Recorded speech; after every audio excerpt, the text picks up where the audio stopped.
Antony Higginbottom. Thank you, Dame Eleanor. In rising to support this bill, I want to speak on clauses 40 to 45, and I want to start by quoting from the manifesto that I proudly stood on, because it's the manifesto that brought not just me to this House, but so many of my colleagues.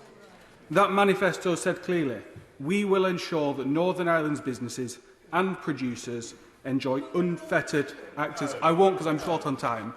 Enjoy unfettered access to the rest of the UK, and that in the implementation of our Brexit deal, we maintain and strengthen the integrity and smooth operation of our internal market. The clauses we are talking about today do exactly that.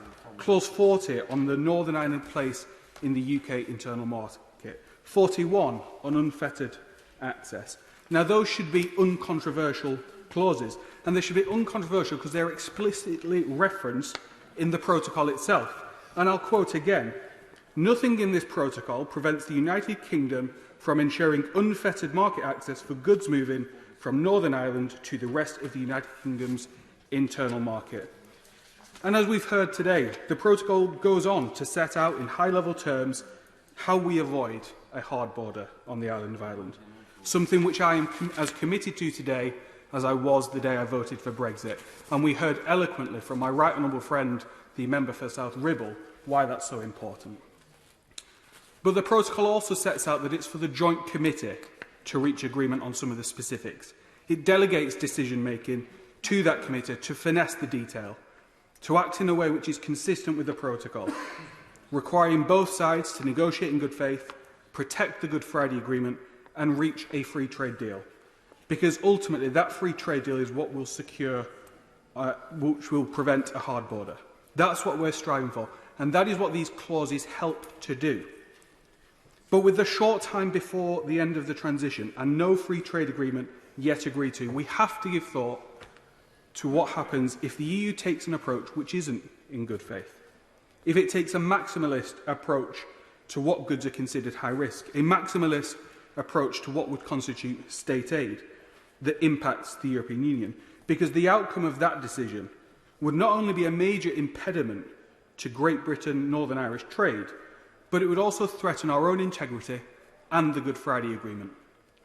Now, there's some serious suggestion that in that scenario, there shouldn't be a means for the UK to respond, that we should look at such a situation, shrug our shoulders and say international law means we must surrender parts of our country.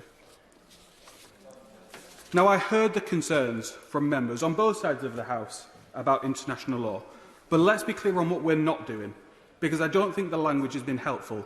We've heard references to rogue state, the Novichok poisoning on UK streets and Hong Kong citizens. But we're not breaking international criminal law. We're not breaking an international treaty on global security. We're not breaking a free trade agreement. We are saying that having signed up to an agreement to fulfil a democratic mandate to the people of this country, which one side appears to be using to undermine our constitutional integrity, we will stand resolutely as one country in pushing back. Because we do have values as a country, and yes, it absolutely does include standing up for an international rules-based system, standing up for the rule of law, and standing up for democratic sovereignty. But when conflict arises, which it can do from time to time, Parliament remains sovereign, and this Parliament will act in the interests of our Union. That is a position that was reaffirmed in our own EU Withdrawal Act, which recognised the sovereignty of Parliament. So if this Parliament is sovereign, then we must act in the constitutional integrity of our country. And it is that reason that I will be supporting this bill.